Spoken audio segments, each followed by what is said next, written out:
Tonight for us in the Windy City. Alex, thank you. Joining me now is the Democratic congressman from Illinois. Congressman Mike Quigley represents parts of Chicago and the surrounding areas. Congressman, thanks for being with us tonight here on the Hill. Appreciate it. Good to be here. Thank you. So you just heard the mayor from Chicago there. He says the Trump administration doesn't have the pulse. I just witnessed the president, for the first time a Republican in 20 years, win the popular vote. New York Times poll question, do illegals who have arrived in the last 4 years, should they be deported? 63% of Americans say yes. What about if they have criminal records? 87% of the country says yes. Who is the pulse, Brandon Johnson or the Trump administration? Yeah, when the Trump administration says that they're all criminals, I think it has a way of influencing the public. Let's look at the analysis on it just this weekend. ICE targeted about 260 individuals in Chicago. Only 7 of them had arrest warrants for them. The Biden administration, the Obama administration, all went out to go after and use ICE and people to gather folks who have committed crimes. They should be held accountable. Let's remember, we have 11 million undocumented people living in this country. I'm not sure when this became so partisan, but Ronald Reagan signed 2 amnesties for them to be having a path to citizenship. This is a country of immigrants. A path to citizenship makes sense for who we are as a country, unless we want to change the inscription on the Statue of Liberty for our economy. 63% of the country, though, says do exactly what we just witnessed in Chicago. Right. And what I'm saying is this is because it's on the heels of the presidential candidate and the president telling them that they're all criminals, obviously influencing this. The fact of the matter is they're not. They're the strength of this country. And the right thing to do is usually the moral thing to do. So you're not going to deport 11 million people. In the 4 years of the first Trump administration, they deported 1.5 million people. We need to secure our border. We need to pass comprehensive immigration reform. This is the strength of our country, not a weakness. You talk about passing comprehensive immigration reform. The Laken Riley Act, you voted against it, Congressman. Yes. How can you sit there and tell the American people we want to pass comprehensive immigration reform? We want to potentially even maybe work with Republicans.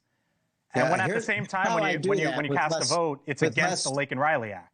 Yeah, and I appreciate the snarky way you asked that. No, it's not a snarky way. I'm asking. The Laken Riley Act said if you're accused of even a petty offense, you're to be in jail. So there's some due process afforded everybody who lives in this country. So if you were going to pass a bill and try to get bipartisan support for people who care about this, and we appreciate that someone who commits a serious crime needs to be held accountable, but it just went to the extreme. A petty offense accused, you're going to be put in jail. It's just... It does mention burglary and larceny. Because we do need to secure the border. We do need to pass comprehensive immigration reform. This country, I have been to innumerable press conferences where the Chamber of Commerce, the agricultural sector of our economy, the manufacturing sector, hospitality, all say the same thing. We desperately need these workers. Let me leave. Economy, they grow, they pay taxes. They are a strength of our country. So if the President of the United States wants to set the mindset of a country in one way, it is still the moral, it is still the right thing to do. Remember, so many of these millions are kids.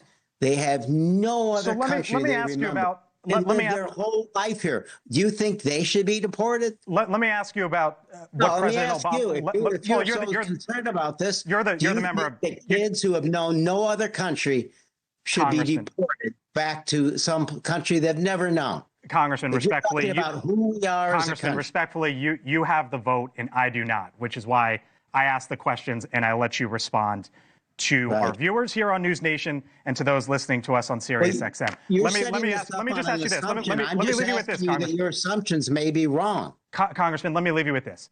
Do you believe the streets of Chicago are safer tonight? Yes or no?